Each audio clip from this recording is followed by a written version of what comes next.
আজকে তোমাদের শোনাবো এক ডিভোর্সি মা ও ছেলের জীবনের গল্প। এই গল্প শুনলে তোমরা অবাক হয়ে যাবে।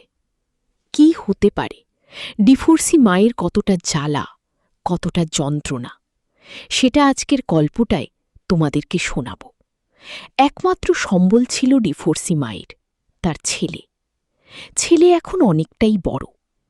মার সেম সেম না হলেও মার 10 বছরের ডিফারেন্স ছেলে, কারণ মার বিয়ে হয়েছিল অনেক কম বয়সে, আর কম বয়সী হওয়ার পরই মার সন্তান হয় বিয়ের বছরই। তো একমাত্র ছেলেই হয়, আর কি, আর তার কোনো সন্তান নেই। তো মার যেহেতু অনেক কম বয়সে বিয়ে হয়েছিল, ছেলে সেই তুলনায় মার থেকে বেশি বছরের ডিফারেন্স না, 10 বছরের ডিফারেন্স। যাই হোক, মার সাথে কোনো কারণে তার স্বামী মানে ছেলের বাবার কোনো আর কি মিল ছিল না।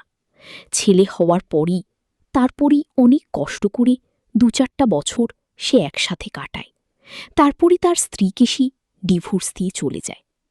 ছেলে সবটাই দেখে, মানে আস্তে আস্তে ছেলে যখন বড় হতে থাকে তার চোখের সামনে সবটাই পরিষ্কার হতে থাকে।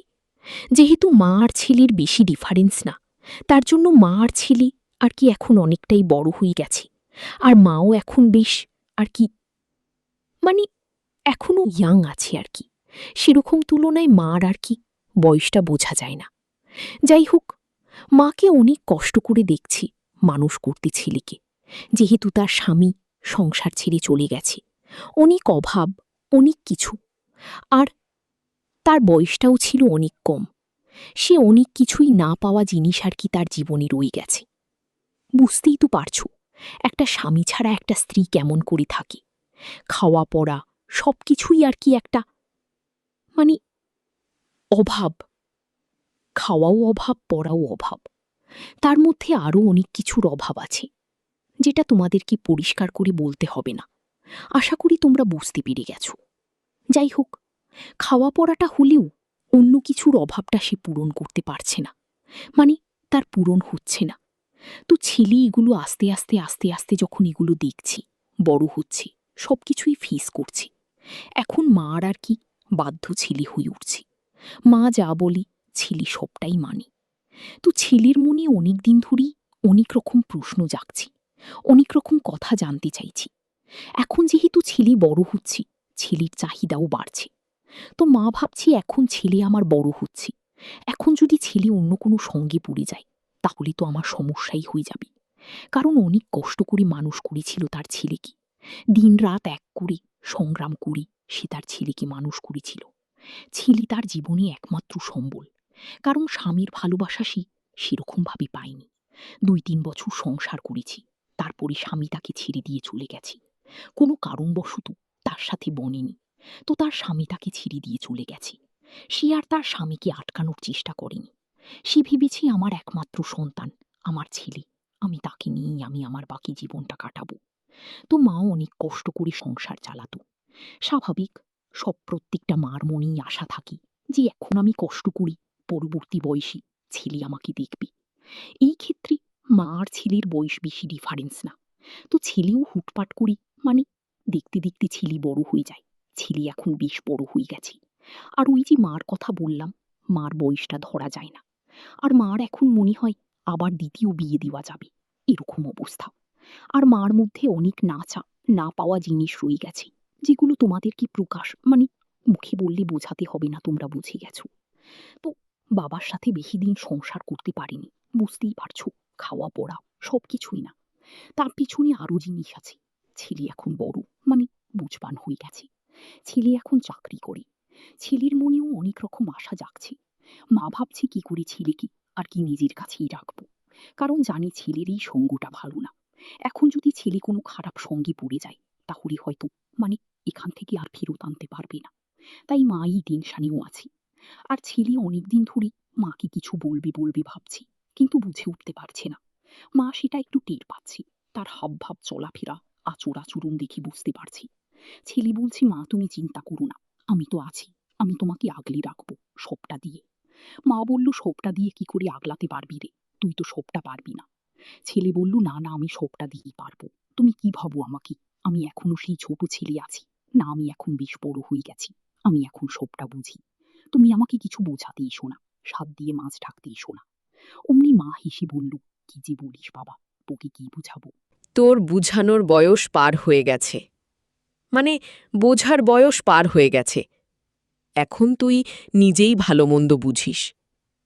তবে আমাকে তুই শেষ বয়সে দেখিস, এটাই আমার শেষ কথা। আমি তোকে সেরকমভাবে কোনো জোর জবরদস্তি করব না। তোর যেটা মন চাবে তুই সেটাই করবি। আমি তোকে অনেক কষ্ট করে মানুষ করছি, তুই সবটাই জানিস কি কষ্ট করে আমি মানুষ করছি। ছেলে বলছে মাকে, হ্যাঁ মা, সবটা জানি। ছোটবেলার থেকেই তোমার জ্বালা যন্ত্রণা, তখন হয়তো কিছু বুঝতে পারিনি, কিন্তু এখন সবটা বুঝি। সবটা ভাবি যে তুমি কি করে এত বছর একা কাটালে। কারণ খাওয়া পড়া মানুষের কাছে স্বপ্না, আরও কিছু মানুষের কাছে, মানে বিশেষ করে মেয়েদের কাছে আরও কিছু আর কি আশা, চাওয়া, চাহিদা থাকে। সেগুলো তুমি কিছুই পূরণ করিনি, মানে করতে পারোনি। বাবা তোমাকে অল্প বয়সে ছেড়ে চলে গেছে, আর বিয়ে তোমার একদম কম বয়সে হয়েছে, তো তার জন্য তুমি কোনো শখ পূর্তি করতে পারোনি। যাই হোক, যেটা চলে গেছে সেটা চিন্তা করে লাভ নেই। আমি তো আছি, তুমি এত কেন চিন্তা করছো? আমি তো বলছি তোমাকে, আমি কোনোদিনও ছাড়ব না। তোমাকে আমি ঠিক আগলে রাখব, আর তুমিও আমার পাশে এইভাবে থাকবে। তোমার সবকিছুর দায়িত্ব আমি নিব, তুমি চিন্তা করো না। তুই সবকিছুর দায়িত্ব নিতে পারবি বাবা? হ্যাঁ, আমি পারব। তাই কি হয়েছে? তুমি যেটা মনে করছো সেটা কোনো ব্যাপার না। আর তুমিও চাও না যে আমি বাইরের কোনো সঙ্গে পড়ি। হ্যাঁ, একদম ঠিক। আমি চাই না তুই কোনো বাইরের খারাপ সঙ্গে পড়িস। তার জন্য তোকে আগলে রাখতে গেলে আমার যেটা সম্ভব, যেটা আমার সাধ্যের মধ্যে, আমি সেটা করব। কারণ একবার তুই যদি বাইরে চলে যাইস, তাহলে আমি তোকে আর আমার নিজের মানে একার ভাবতে পারবো না। তখন তুই আবার অন্যের কাছে ভাগ হয়ে যাবি। তো এই জন্য আমার সেটা সহ্য হবে না। কারণ তোর বাবাকে হারিয়ে আমি তোরকে পেয়ে একমাত্র তোর আশায় আমি মানে বেঁচে আছি। তিল তিল করে আমি স্বপ্ন দেখছি। তো আমি যদি পারতাম আমি বিয়ে করতাম, কি মানে চাইলে বিয়ে করতে পারতাম, কারণ অনেক ছেলেরাই আমাকে প্রস্তাব দিয়েছিল, সুযোগ নেওয়ার চেষ্টা করছিল, কিন্তু আমি সেই সুযোগের ওদেরকে আমি সুযোগ দিইনি। কারণ আমি জানি তোর কি হবে আমি যদি ছেড়ে দিই তোকে, আমি যদি বিয়ে করে আমার নিজের সকাল রাত ফুর্তি মিটাই, তাহলে তোর উপর অবহেলা করা হবে। সবাই তো আর তোকে মানবে না। আমি মানলেও পরের বাড়ির ছেলে তোকে মানবে না। তার জন্য আমি আমার নিজের সব আশা আকাঙ্ক্ষা জলে ডুবিয়ে তোর মুখের দিকেই চেয়ে আমি এতদিন ধরে তিল তিল করে সংসার তৈরি করছি। হ্যাঁ মা, সেগুলো তোমার বলতে হবে না। এতদিনে আমি এগুলো বুঝে গেছি। এই জন্যই তো আমি তোমার বাধ্য ছেলে হয়ে আছি। আমি জানি একটা ডিফুসি মায়ের কত জ্বালা, সেটা আমি বুঝি।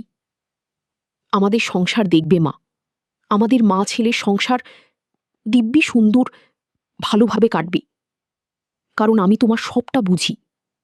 তোমাকে আমি কোনোদিনও অবহেলা করব না, আর তোমাকে ছেড়ে আমি কোথাও যাব না, এইটুকু তোমাকে আমি বলতে পারি।